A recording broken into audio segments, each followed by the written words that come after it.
and then literally did EDC for exactly just the 3 days and flew back home straight to fucking work. Like, I literally didn't even take a shower from the plane. I had to go straight into work. Like, I was so insane. That's fucking commitment.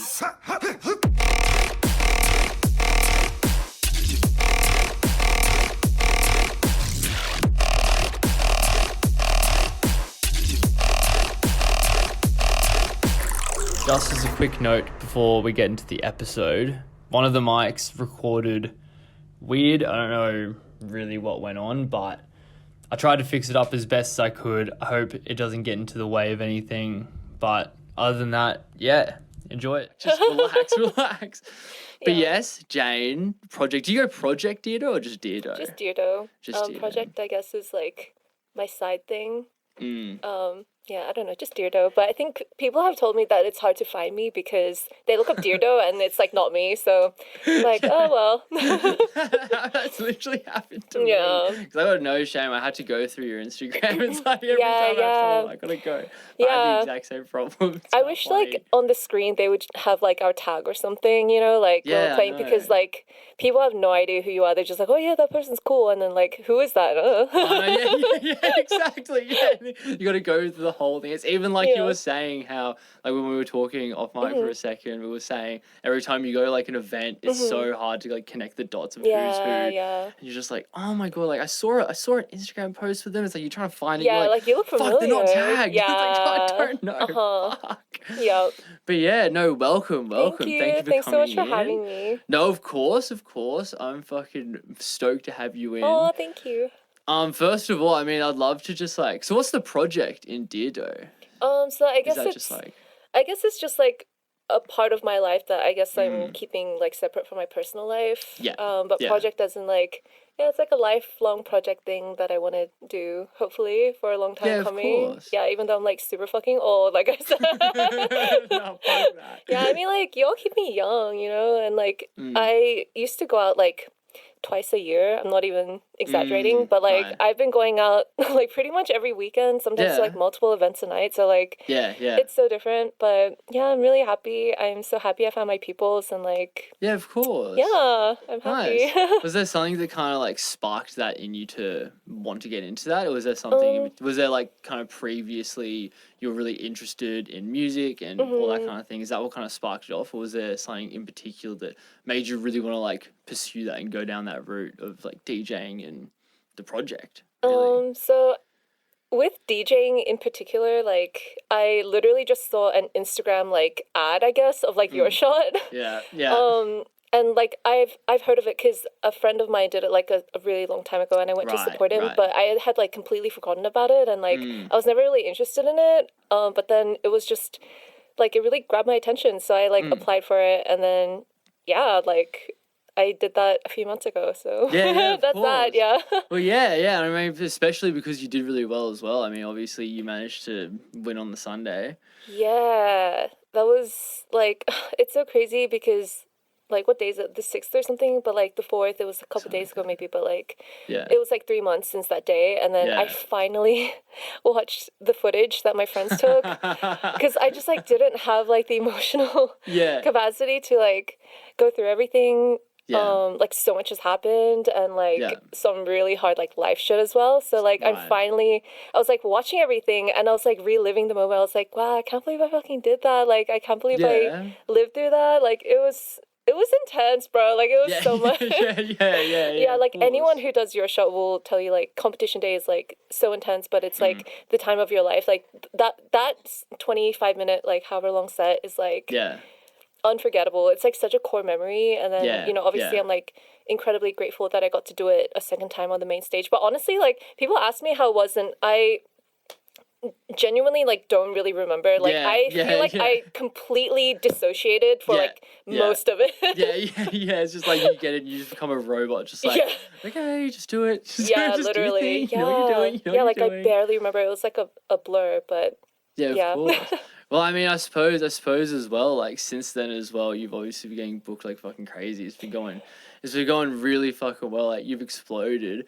Oh, and I think I think one thing I have to ask off the rip is, do you practice dances, or do you like, do you let it rip? Because I mean, I think someone said this, I saw someone say this on one of your stories or something, and they tagged you, and it was like, Deardoe just has like 100 out of 100 stage present. And it's like fuck yeah, you really do. You really do. It's fucking sick. Thank you. Yeah, so I get asked this question quite often. Like, do you choreograph your shit, or are you just like up there dancing? I'm like, fuck. It's like kind of a bit of both. So I mentally choreograph like specific parts, like usually the beginning of my set, you know, because I want to make it like a bit more dramatic. Yeah, of course. But I never I just do not have the time to like actually choreograph it. But then in my head, I'll be like, okay, well, it goes like da da da da or whatever beat it is. So then in my head, I'll be like, oh, I'll just like do da da da da. Yeah. You know, like most of the time, like I would say like 70% of the things that I like imagine that I'll hit, like I never end up doing on stage, because I'm just like, it's just so different. Because I guess because I'm like still new at this, I get really distracted by like the crowd, the pressure, like the speakers. Like if it's too loud, I'm just like so overwhelmed, and then I end up just like taking, you know, like 2 or 3 times as long to like actually do a transition. So I've like completely missed what I was intending to do. But yeah, I don't choreograph anything. I don't have the time. If I was a full-time DJ, I would like I would have like dancers and shit. Like I would choreograph that would be so fucking hard. Yeah, but that'd be so. Unfortunately, not yet. No, of course. Well, it's also like, I mean, it is like a performance as well. Yeah. It's pretty cool. Cause it's so it's I cool have. No. No, yeah. I mean, I was just saying, it's like, it's really cool to like see that, because it is like a performance, and it makes you feel just like, fuck yeah. You're just like, oh, dude, fuck yeah, dude. It's just like, I love that so much. Yeah. Because so I have like a dancing background. I was gonna ask. Yeah. So I guess like I'm experienced with like performing on stage for people. Like, not that I've done like a ton of performance, but like even in class, right, you have to perform in front of other people. You have to kind of like leave your insecurities, the doubt, all that bullshit, like you kind of have to like leave to the side and just give it your 100%. So I think getting into that flow and that zone is like pretty familiar to me. Like obviously not with like the DJing aspect, because that's still very like intimidating and stressful for me actually. Of course. But in terms of like the performance aspect, I feel like because I'm a dancer way more than I am a DJ, like I just try and do what I would do if I was just like at the back in the club by myself, like because I go so fucking hard like at the back, right? Where like no one watches, like like I don't want people to like look at me or talk to me, like I just want to like fucking dance, right? And you so like do your thing. So I just try and bring that, like I just try and block everything out and bring that to the crowd, I guess. But I want to work more on like actually interacting, like crowd interaction. Rather than just like being like, okay, here's a performance. Like I want it to be like, let's do something together. And I think that's like a really hard thing to do. But it's like, but it's a lot easier when you have a different kind of component like dancing, because it's like you should just like use all your strengths, just even in life. It's just like, don't shy away from what you're actually good at. 100%. Yeah. Because how does your dancing background go? Like, how long have you been doing it for? So I first did dance like when I was in first year uni. Right. I took some dance classes like very sporadically. Like I've had like almost a 10-year gap and stuff as well. And like I would say I dance maybe like take dance classes like maybe 2 to like 10 times a year. Some years I don't take any at all. But it's more like street style, like jazz funk, hip hop. So kind of like those more groovy styles, which is like the kind of music that I like now. So not really like trance or hard style, like with that 4/4 beat. It's more like a hip hop kind of groove beat. Of course. Well then, I mean, so would you say you're more into trap or dubstep? Oh hell yeah. So like future bass, trap, dubstep are probably my like ultimate 3 favorites. Future bass is kind of like what got me into electronic music to begin with. But like melodic dubstep probably like really really high up there too. Out of like dubstep. Oh dude, I think that melodic dubstep is so underrated. Yeah, no, for sure. It's like I say this all the time. It's like I get so self-conscious about like singing. So my girlfriend's like she's been. Oh, you're a singer. No, I'm the opposite. Yeah? I'm the most dog shit singer. Oh, I don't know about that. But it's like, oh yeah, it's dangerous. It's fucking awful. But it's like everyone belts it out in their car. And like my girlfriend's always tried to get me to sing in front of her. I'm like, I can't do it. I won't do it. I can't do it. I just can't do it. Yeah. But it's like when you got a melodic dubstep song, you're in the car. Yeah. It's like, I mean, come on. You're gonna belt it. Yeah. 100%. It's like a guilty pleasure. Yeah. No, 100%. Yes. And I think that's like the beauty of the melodic dubstep genre. I think for me is like it goes so hard, you know, like with the bass and the drums and but it's like it's got so much soul, and it has like with the lyrics and the melody and the chords and everything, it's like so ethereal, and it's like so transcendent, and I think it's like best of both worlds. 100%. I think it is absolutely best of both worlds. So you mentioned before that you kind of started dancing when you were like first year uni. Is that around the same time where you really got into something like this music, or have you always been into it even before then? Yeah, like I've always been into it. So like depends how far we want to go back. Like my dad's dream was to become a singer, but like back then, you know, you have to be like really wealthy to like even get your foot in the door kind of thing. So it was like his dream, I guess. And I think he was like always very musical, and I guess I got that from my dad. Yeah, sorry. So he had like a stroke pretty recently. Right. Yeah, and he got like paralyzed, so.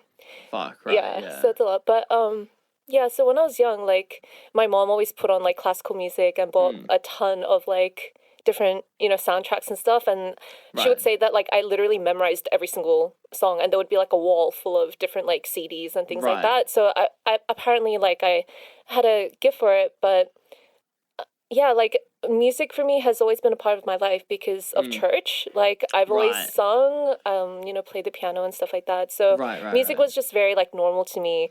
Yeah, as in like you were kind of always around it anyway, so you were really like, I mean, I guess it's hard to like not have that rub off on you if you're always surrounded by it, things are always going on. It's just like you're like a little sponge, especially like being younger. It's just like your brain's just absorbing. Exactly, and I'm like so thankful that my mom like actually recognized that, and you know, she was like very active in like encouraging that, and she gave me like piano lessons and things like that, which at the time like I hated, but you know, now I regret that I didn't continue them. But that was like I loved music all my life, and you know, growing up like back in the 90s 2000s, right? It's like my generation, the millennials, you know, growing up with like rap, hip hop, R&B, like the golden era, I reckon. And with electronic music, I got into that like during uni, so in like early mid 2000s, and like this is when SoundCloud was like the mecca for producers, and there were like so many incredible producers there, and I would just get lost because I was doing nursing at the time, so I was a nurse in my previous life. And I would have like really long shifts, night shifts, like traveling to and from work at dawn, and like I would just always be listening to these amazing like electronic artists who, and it was like a whole new world, right? Because like radio doesn't play. Radio has like actual like physical instrument music, right? Like bands and whatnot. Yeah, but like, and then Skrillex obviously broke that, and he was getting played in movies and whatnot. But yeah, like I loved SoundCloud. I was like on it all the time, and yeah, that's kind of like how I got into electronic music. And then what really changed my life was when I went to EDC Vegas. Oh my God. We have a bucket list festival, right? Fuck. Right. It's like the holy grail, I think, for like any electronic music lover. But I went there in 2018 and 19, so the 2 years before COVID. So I really want to go back. I've heard it changed so much, right? But like, I still really want to go back. Yeah, I still really want to go back. But yeah, that completely changed my life. So I remember like, I think the first EDC Vegas that I went to, I literally went between work. So like EDC's 3 days, and I think I like worked on whatever like Friday morning like night shift or something, and then I went straight to the airport, and then like literally like did EDC for exactly just the 3 days and flew back home straight to fucking work. Like I literally didn't even take a shower from the plane. I had to go straight into work. Like I was so insane. That's fucking commitment. Yeah, that's Holy insane. Shit. Like I don't know how I did that. I had like heart palpitations for like a week after from like stress and everything, but it was like so intense, but I loved it, and it opened up a whole new world to me, because at that point in time, like all I knew was like, so I used to be an anesthetic and recovery nurse. So like you're in the hospital, like operating room, like a theater, right? Yeah. So like that's all I knew. It was just like white, and then, you know, the sterile like vibes and the really bright harsh lights and yeah, like the thick radiation proof doors, and like that was my world, right? Yeah. And I love that world too, but with EDC, like you see a whole myriad of creative artistries come together. Like, so there's like the lighting and sound, obviously with the producers and like DJs, but then there's also the costume design, like stage design, pyrotechnics, like everything. And I was just like really blown away, and I was like, man, I would love to be like to do that for a living, like to be a part of that. I was like, damn, like that is so cool, that is so amazing. And yeah, I think that's what first really opened my eyes to the creative world, or like the creative industries as a job. Yeah. Because you're right. Yeah, like there is just like so much that goes into it just to be a part of it. You know? Like even just helping set up, doing pyro, doing anything. Right. I just want to be there. Because it blew my mind. Like it really like changed my world, because I'd never experienced anything like that, and I don't think there is anything like that.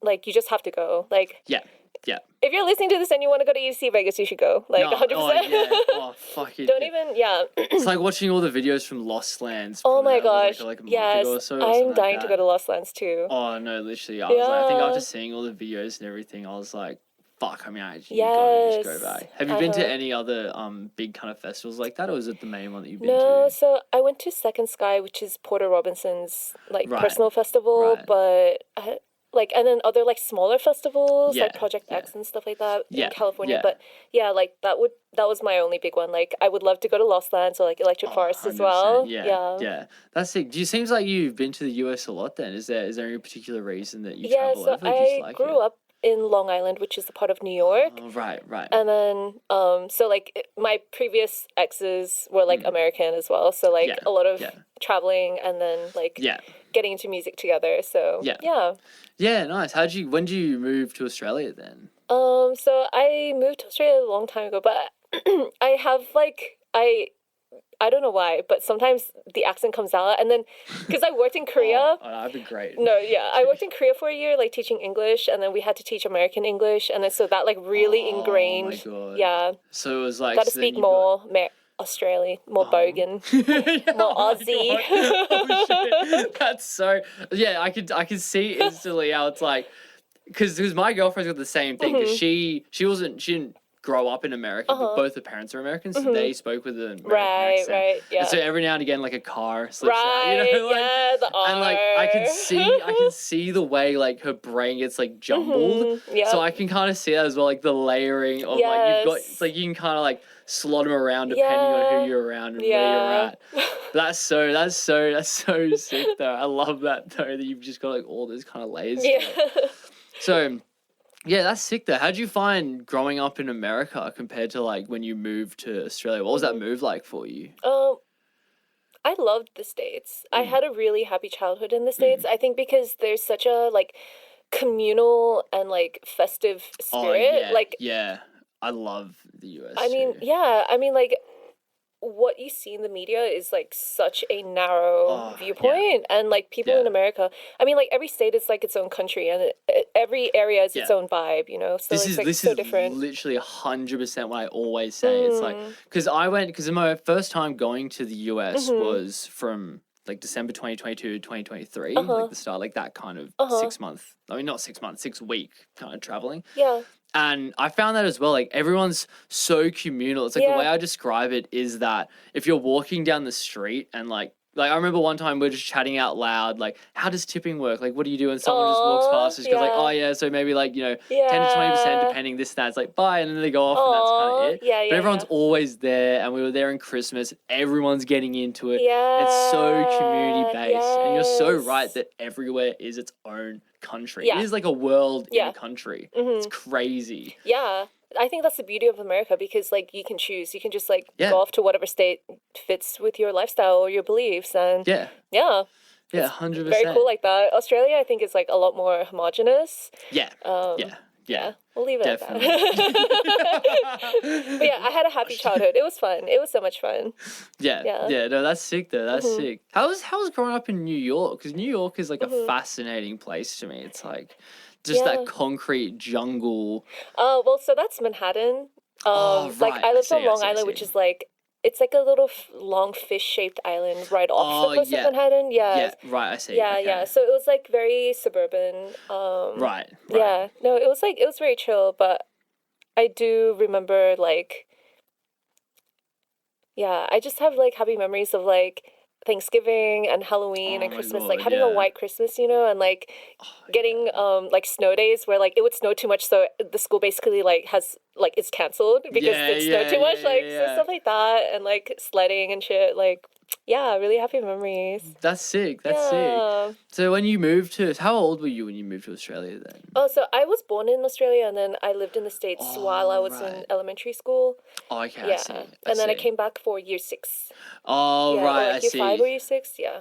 Oh, okay, yeah, nice, so it was a long time ago. Yeah. Nice. And was nursing always something that you wanted to get into? Because I find that, like, people who do nursing, that kind of healthcare, discipline, I suppose, is like, you really have to be cut out for it. Like, I feel like you've really got to, like, be that person. You really have to care. Right. Which I think is really, like, something admirable for people to do, because it's like, I think about me personally, just being honest, it's like, fuck, I don't know if I'm cut out for it. No, for sure. Do you know what I mean? Yeah, no, for sure. Like, everyone is so different. And in this world, we need every kind of person and we need every kind of job and we need every kind of industry, right? So, but yeah, no, like, nursing, what you said is so true. Like, I remember after the first semester, there was, like, a huge dropout, even within the first weeks, because, like, people realized pretty soon, and we had placements from semester 1. So, like, oh, wow. So you realize pretty soon, like, whether it's for you or not. Yeah, so, I never really had an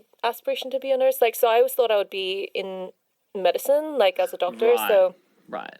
Yeah, but a lot of, like, really difficult life things happened in my final year. And so my marks were, like, pretty trash. Like, but I went to a selective school, so, like, I guess my trash in comparison to like everyone else is like still good, but and then I did like international studies at like Sydney Uni for a year, where I was just like, okay, nice. I'll just like transfer into it later. But then I was like, actually, this is stupid. Like, even though it was so fun, right? Because I was like learning languages and psychology and stuff like that, which is like all stuff that I wanted to learn. But then I was like, man, this is like not going to help me in medicine later. So I decided to transfer into nursing as my undergrad, because I was like, okay, at least that's still like health and in medicine, and I'll be able to treat patients, and like that will still help me to be a better doctor.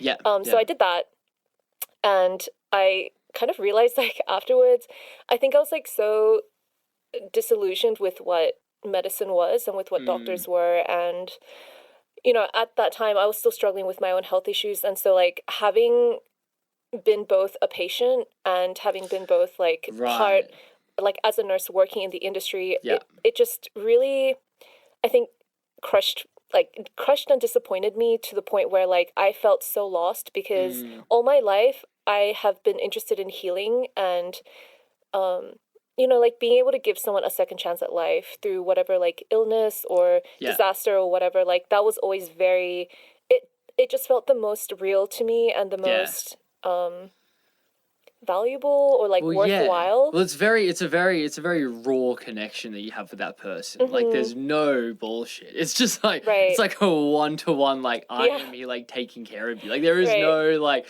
I'm the doctor, I'll prescribe you this, then you go off. It's like, I'm there. You're there. Yeah, you know what I mean? It is intense for sure, and like all the surgeries and stuff that I've been a part of, and like that connection of like, I still carry.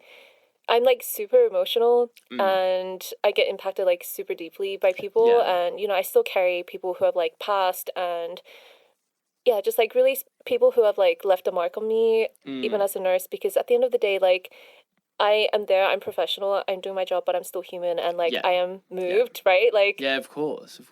But I've always been interested in healing, and so I just thought like, oh, healing is like medicine, a doctor heals, and so like that was just like my extremely narrow-minded way of thinking.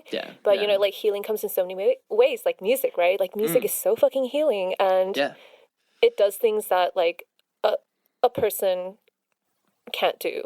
Right? Of course. It's like, and I know that's something that I've kind of like adopted as well with how I like to kind of think about like music and like dubstep in particular. Yeah. It's just to like just to bring that back around. Hell yes. It's like a very cathartic, very very very cathartic thing. Yeah. No, there's something, I swear to God, there's something in like the vibrations of the bass, and like I feel like it does something with our, I don't know, like our bioelectricity or like neurochemistry or something. Like it does something. There's like a physical thing that happens, I think, where there's like a release and there's a cathartic element to it. Yeah, for sure. Like, I mean, there has to be. I'm sure there's like some study there. Yeah. I'm not going to right now. Science says dubstep is good for you. Science, yeah. You can just make the papers like fuck literally. It. Yeah, literally the survey. But yeah, no, that's really, that's pretty spot on. It's like, I suppose as well, especially dancing, the whole like kind of creative elements and expressions is like pretty cool. But yeah, so in terms of like your dubstep, your DJing, your career, where you're at, where do you want to go with your DJing? Do you want to just keep just doing it as long as you can, just enjoying it? Yeah, I have no grand plans or anything, but I'm just taking it like 1 month at a time. Yeah. I'm really grateful for like all the opportunities people have like presented to me, but at the same time, like I was like actually really really burnt out, so I took a month off, or like about a month off last month, and like just to be super honest, I have been like I feel like I've been failing at like every other thing in my life, like even my masters, right? Like I just like could not keep up with everything, and like, you know, the perfectionism thing as well, where it's like, oh well, if I can't be like perfect at it, then I'm not gonna do it.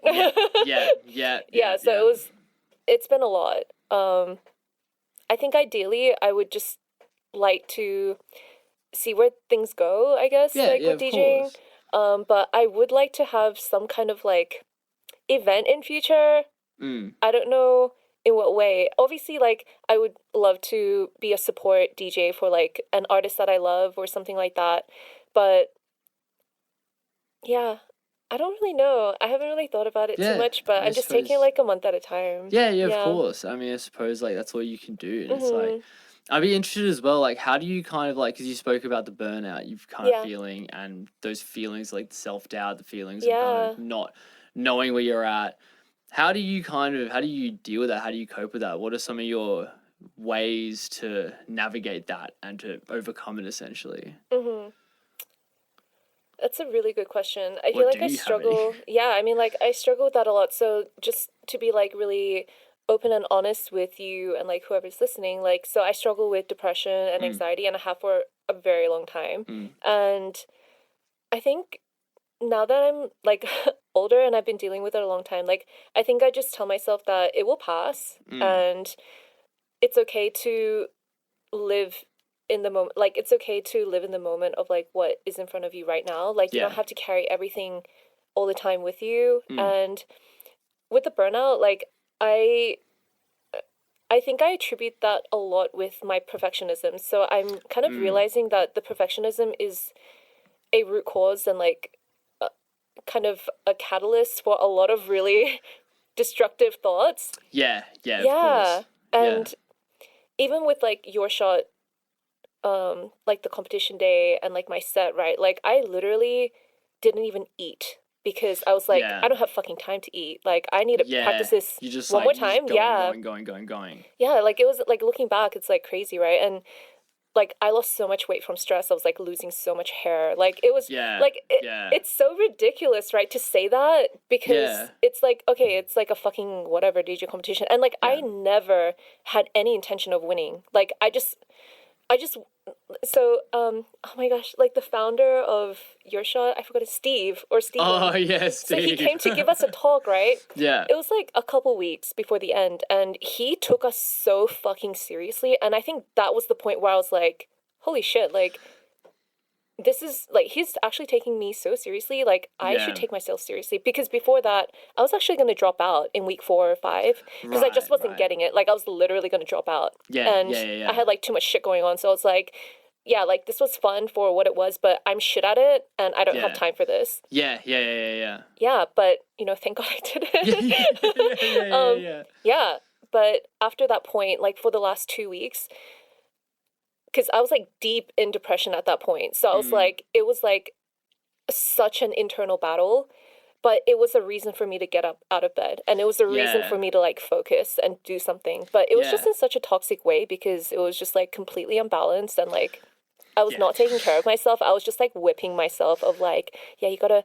fucking do your best. But then my best is like unachievable because you never get there. Like I never get there.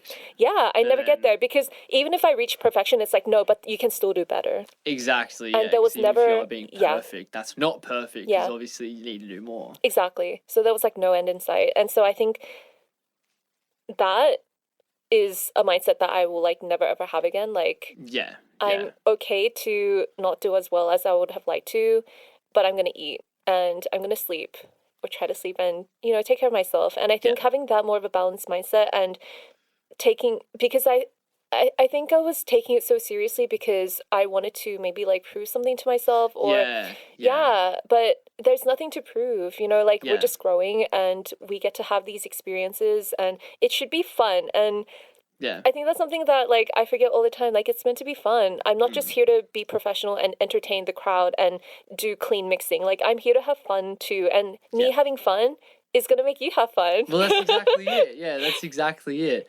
Yeah. And it's like I really liked what you said as well about how like you just gotta remind yourself that it's okay a lot of the time. Yeah. Because it's like there's so much power in your perspective. And it's like your perspective can be like, this is like I'm getting paid for this, or like maybe if you've got a gig, you're getting paid for it. It's like getting paid for a go like work at it. Yeah. But then that's just constricting yourself to having the balance and having the holistic kind of like attitude of being like, I have fun, you have fun. Which is so true. Right? And like, God, so even, you know, like before I took my break, right? So like there was one gig that I really, really cared so fucking much about. It was like the pop-up by like Deardoe, right? Oh yeah. I know Jackson like mentioned it on his podcast too, but like I made multiple like really bad fuck-ups where like I completely cut the music because I pressed the wrong cue button. I pressed the cue button on the wrong like track, so like the one that was playing, right? Yeah, and it was like right at the fucking drop too. So like, and like a normal person, I guess, would be like, oh, like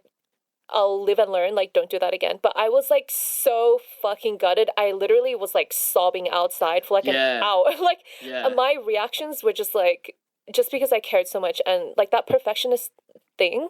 It just like it sucked every ounce of joy that I possibly could have had, like for the rest of the night, right? And so like looking back at stuff like that, I'm like, to go back to your original question, I guess like being aware of your thought patterns or like your beliefs that's causing you pain or that's like causing you suffering, that's causing joy to get sucked out, like be really, really intentional about not thinking those thoughts. And it's like, and people need to understand, it's like I am such a massive proponent of like just get therapy. Even if you think you don't need to, just shut up. You 100%. Do. It's like the more you think that you don't need it, the worse you are. That's the problem. That's the problem. And it's like I would talk about my mates so much to the point where they were just like, dude, okay, just we get it. Like relax. No, but I it's love like that. but these are like the things where it's just like you don't have to like think that way. You don't have to. Like there are things and like processes that you can understand to get out of that, and it's like it's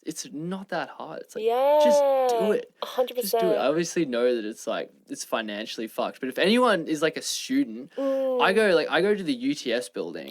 It's $15 for a session. Oh, that's amazing. Right? It's like if you're a student, and then even if you're an adult, it's $40. Oh, that's so good. So it's like you don't need to pay like $300. Go to a clinical psychology clinic and fucking, good. You touch that, I'm just like I cannot get enough of Hell that. Yes. I'm so into 100%. Because honestly, like therapy, I think it's like a mirror, right? Like you need to see what you're looking like because there might be something that you have to change, right? And oftentimes like it's hard to see what you need to change on your own.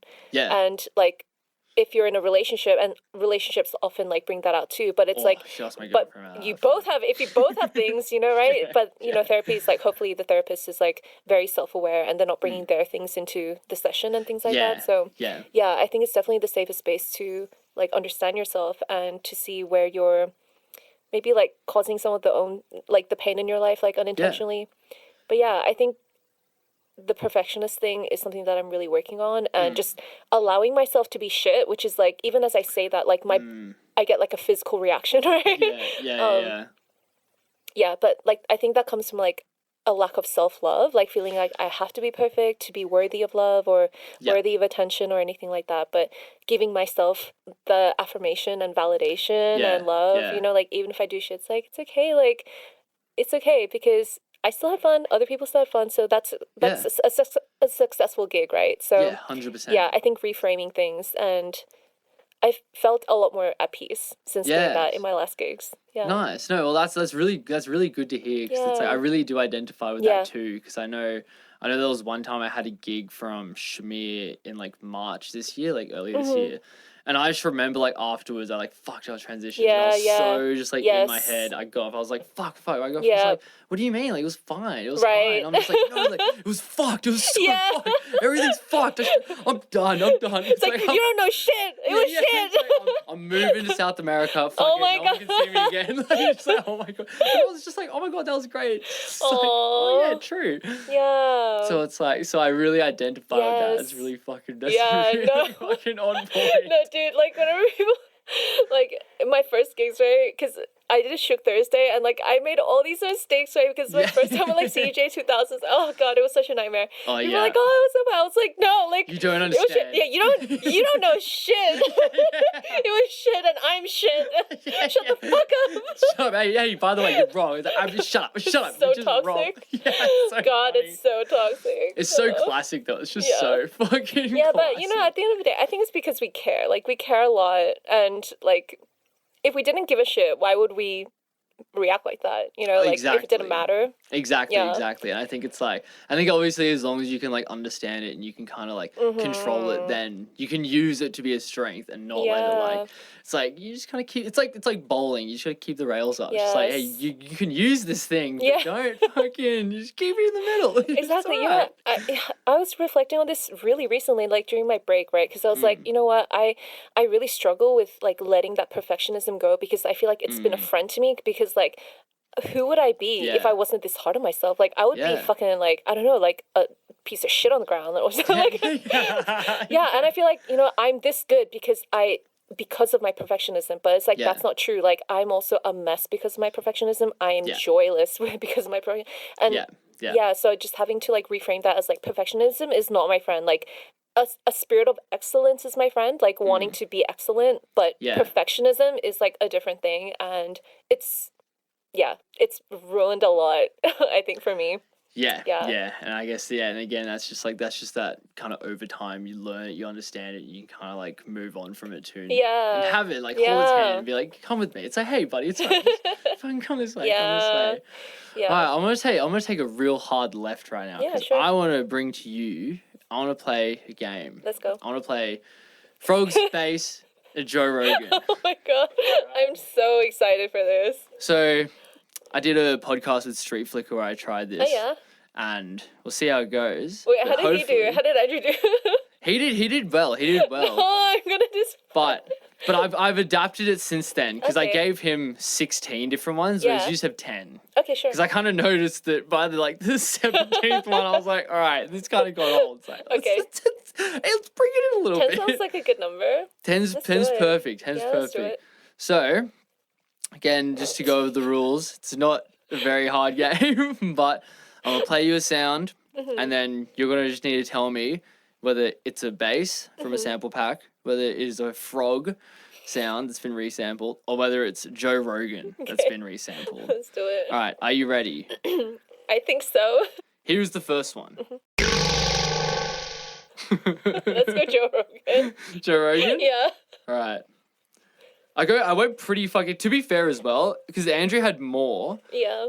He, you have a bit less, and I made them harder. Oh, okay, let's do it. So, whatever. So I'm just saying, like, I took the best ones, and I just made them so fucking hard.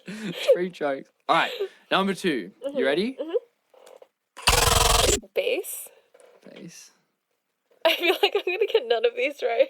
I mean, look, look, the more you get wrong, I take it as a compliment. Okay, yeah. Like, fuck yeah, because because I've noticed this game is really fun for me because I'm such a little sound designer. Yeah, right. That it's just like I end up trying to make bass sounds sound like frogs or Joe Rogan. Dude, that's like big brain shit right there. Oh, it's so funny. It's so stupid. I'll sit there for like 45 minutes and see like, oh, it's like so fucking stupid. I'm like, what am I doing? It's not stupid though. That's so funny. And like right. you're engaged, right? So that's good for your brain. All right, number 3. You ready? Is that a frog? Is frog your answer? Yeah, I don't know. All right. All right. Number 4. Is that a frog? All right, frog? Yeah. Okay. Oh my gosh. All right. Number 5. Joe Rogan. No.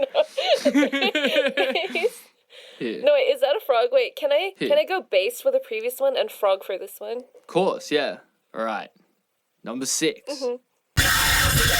Joe Rogan? Yeah.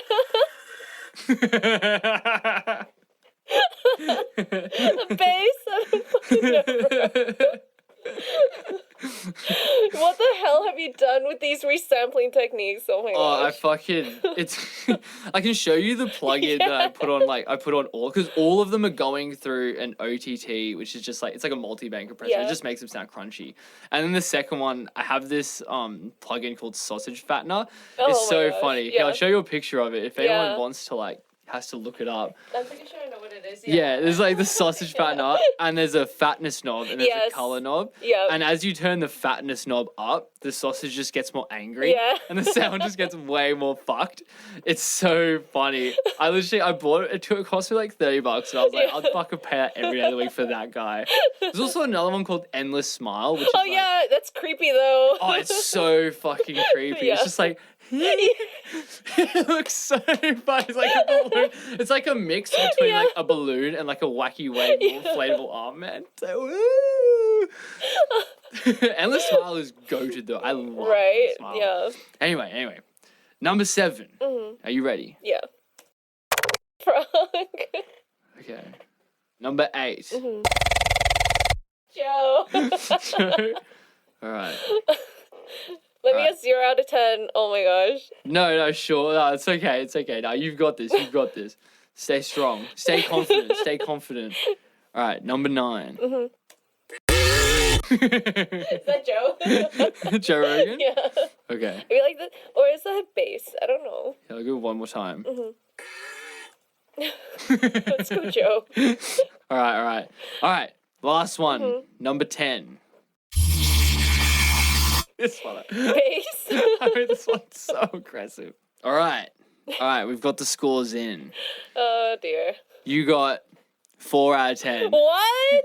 No way. Take those. No way. You got number 5, I thought I would right? Get 0. No, you did quite well. Here, you got, this one was Frog. Yeah. You got that one right. You got the next one, Joe Rogan. That's so fucked. Because what I was saying to Andrew, the thing that I looked up to get the Joe Rogan sounds was I just looked up Joe Rogan making animal sounds. Oh, so that's so funny. Gosh. And then I found this one. It's going to come out in the podcast tomorrow with Andrew. But I didn't even do anything to this one. I just played it just for a joke. It's just like... It's just fucking Joe Rogan just making like moose sounds. I was like, what the fuck, dude? I was like, yeah, Rogan. And then you got the last 2 right. Oh, sweet. This was Joe Rogan. Yeah. I think it was Joe Rogan making a bear sound. That's so funny. And number 10 was bass. Oh, sweet. That's crazy. I legitimately thought I would get 0. No, you did so well. Are you serious? You fucking crushed that. You were fucking crushing that. Nice. That's 4 out of 10. That's sweet. 4 out of 10. Your sound design skills, I applaud you. Oh, thank you. It's so stupid. How do you know? You know about, so do you produce it all? Because you. Okay, so I guess like I didn't go into this part of the story, but like at EDC, I saw these like flyers for a music school. Icon shit. Collective. I don't know if you've heard of it. Oh my god! Yeah! I mean, so much if you're in about dubstep, yeah. Oh my so god. many dubstep icons have come out from there. Yeah. Well, this is because I started listening to a podcast with Nick. Yeah, Chowinky. Yeah. Chowinky D. Yeah. I don't know. Yeah.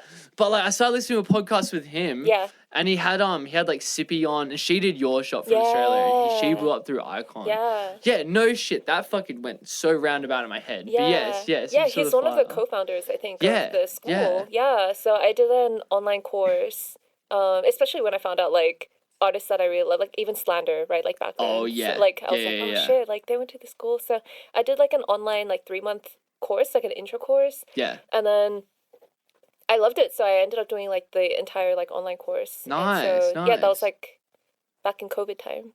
Oh no shit! How long is the course? So I think it's like it depends on how fast you go. So it's like 1 year to 2 years, I think. Right. Yeah. So it's like all online. I mean, like obviously, I wish I could have like done it in person and like actually use the studios and like learn in person. But like it was still really good. I produced a few things, but like. Yeah, this is the part of my life. So again, like the perfectionist thing, I'm like, no, I'm so fucking trash at producing. I'm never producing again. It's so toxic. But yeah, I really should open up Ableton again. Like I've been meaning to, but yeah, it's like it's so much, and I think my brain is just like not like it.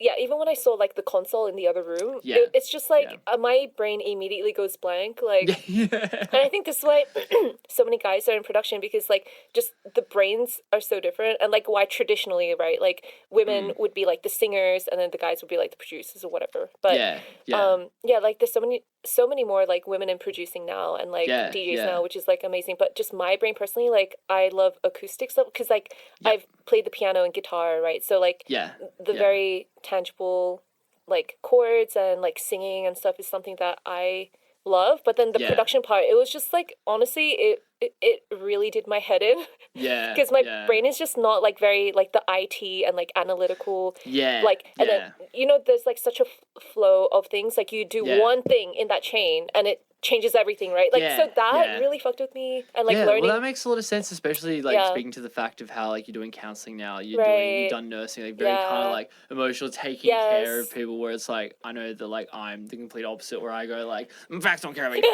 Like, it's just like, 100%, and like you got to play to your strengths, but like the course I had a lot of fun, like met a couple of friends like that I'm still friends with now, and so it's like a really good experience. But I have been wanting to like go back into producing again, but it's like not many people know that I actually know how to produce a little bit. But yeah, it was just like all online, so I would actually love to have like like lessons or classes like in person, because then you can actually like ask, like, because even like like with OTT or like what's the compression, right? Like explain to me what compression is, because I still don't know what compression is, right? Oh my god. I saw a YouTube video when I was learning about how to describe it, and what it was like, imagine that you're playing music in your room, and your mum is yelling at you to turn it down. The threshold is the loudness that you're allowed to have it at, right? And the ratio is like, it was I think it was like how much you have to turn it down. I can't remember exactly what it was, but it was like it's like the amount, it's like how like the amount that you can go over, really. So it's like how like fucking tight you are to whatever that line is. Right. And then the attack is how quickly you can do it, like how quickly you need to turn it down. And it's like the release is like how slowly you're allowed to creep back up. Creep back up until she yells at you again to turn it back down. Okay, that's an interesting analogy. I think I probably butchered it. No, like I see that. And then I think the other problem with me is like, you know, with production, you really have to like you just have to like throw shit at the wall and see what sticks, right? Like you really have to be in the nitty gritty and like adjust every fucking knob, every fucking dial to see what happens. I just don't think I have that like patience or interest. I just want to know how you do things, but with production there is no one way. Like you just have to do what works for you, or like what works for the track or the sound. So I just don't think I have the patience. Like I think ideally I would love to be able to like co-produce with someone. And like, have you seen those pictures where like a child, like a toddler draws like a stick figure, but then the dad makes it like really epic? Yeah, so like that. So like I'll give you the skeleton, and then can you like flesh it out for me? Fuck yeah. That would be like ideal. Oh, I love it so much. We fucking actually try that one time. If you send me like a voice note of just like something to make, because I like that challenge as well. Okay. So actually genuinely do that, because I think it should be like a fun that would be so fun. Because that just be like a fun like challenge as well for me. Yes, like, hell yeah. Okay, how do you like do that? But and even getting a taste test of like your fucking sound design, like your brain. That's so stupid. No, I want to see what you come up with. Like, that sounds really fun, actually. Fuck yeah. Well, I want to ask you one more question before we wrap it up. In general, you know, you've kind of had your fingers in all these different kind of pies. You've done a lot. You've been a lot of places. Well, I'm old, so yeah. Well, I mean, like, if there's one thing that you could have ever done differently at any point, whether it's growing up, career change, doing DJing, whatever, what would that be? Really fucking like drilled you. That's such a deep question. Like, that's a really good question. One thing I would have done differently. Or maybe one thing that you're proud of that you've done. I mean, I can say that I'm really proud of doing Your Shot because, yeah, like I said, it was during a really difficult time and there was like way too much happening. Like, I think even a person without depression and anxiety would have found it like it would have been like a lot, but then like it was like really beyond breaking point for me. But the fact that like, so I'm Christian and like I have a relationship with God, and the fact that God continued to like give me hope and like he would like send me angels and like people to urge me forward, and so I'm like so thankful for that. And so I would say I'm so thankful I did Your Shot. One thing I wish I would have done differently is like love myself better through the process. But I've had time to reflect on like I'm gonna do better like moving forward, and especially going to the next like last months of this year and like next year, like just like loving myself, being my own like biggest fan and supporter and cheerleader. No matter how quote unquote shit I do. So I think that's one thing I would do differently. Nice. I think I definitely identify with that too. I really like that. Because I think a lot of people need that. But well, I mean, thank you for coming in. Thank you so much for having me. This was actually so much fun. No, I think you're like such a great host. Like, thank you. Yeah. I don't know. Honestly, like this was really fun. Thank you. I know this project's so selfish for me as well, because I just go like, man, it's just me. I just enjoy fucking just. Yeah, no, for sure. But I think like that kind of. It's not selfish though. It's like if you have that passion, then like that's all that matters. Like because you're not doing this for views and for likes. Like you're doing this purely because like you love doing this and you're interested in doing this and you're interested in people. And so like I think that's like real art, you know? Well, thank you. I really appreciate that. Well, there you go. Thank you, Jane. Thank you for having me, James. Thank you for coming in. Hell yeah.